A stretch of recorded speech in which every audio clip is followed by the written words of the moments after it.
السلام علیکم ناظرین، کنیکٹ کانٹینٹ میں خوش آمدید۔ میں ہوں آپ کا ہوسٹ محمد ریحان۔ ناظرین، سابق عراقی صدر صدام حسین جنہیں 30 دسمبر 2006 کو پھانسی دے دی گئی تھی، وہ شاید مسلم دنیا کے واحد صدر تھے جن کی پھانسی پر امریکی فوجی بھی روئے۔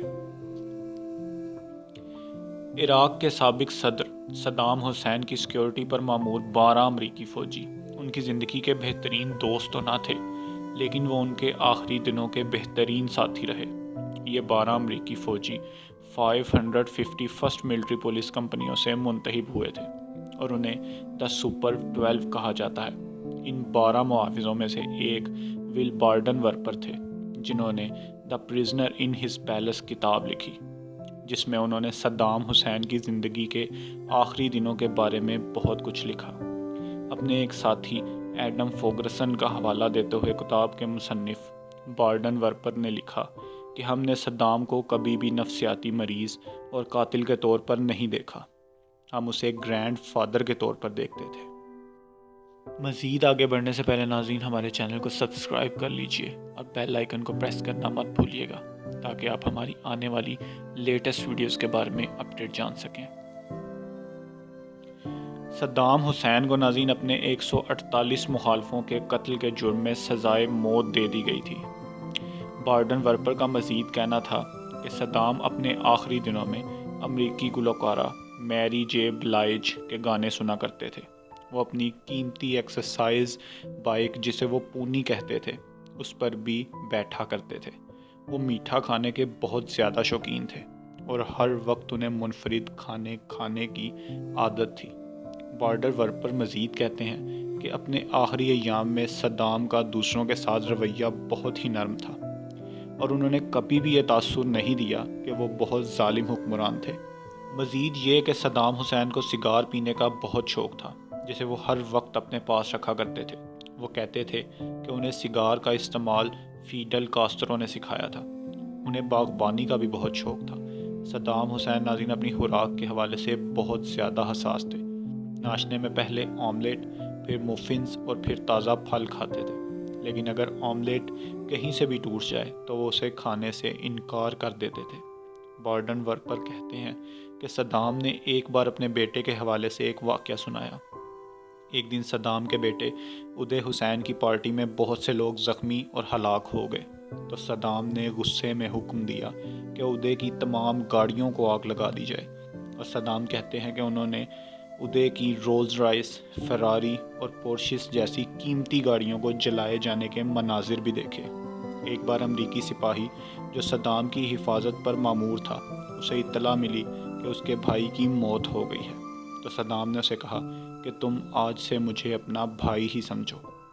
اگرچہ صدام کے محافظوں کو حکم دیا گیا تھا کہ وہ صدام کے قریب نہ جائیں، لیکن جیسے جیسے وقت گزرتا گیا، محافظوں کی صدام سے دوستی بڑھتی گئی۔ مقدمے کے دوران صدام حسین کو 2 جیلوں میں رکھا گیا تھا۔ پہلی جیل بغداد میں موجود انٹرنیشنل ٹریبیونل کا تہہ خانہ اور دوسری شمالی بغداد میں موجود ان کا محل تھا۔ یہ محل ناظرین ایک جزیرے پر تھا جس تک پہنچنے کے لیے پل کا استعمال کیا جاتا تھا۔ بارڈن ورپر کا کہنا تھا کہ انہوں نے کبھی بھی صدام کی تضحیک نہیں کی۔ سپاہیوں کی یہی کوشش ہوتی تھی کہ صدام کو خوش رکھا جائے، اور صدام بھی ان کے ساتھ مذاق کرتے تھے اور ماحول کو خوشگوار رکھتے تھے۔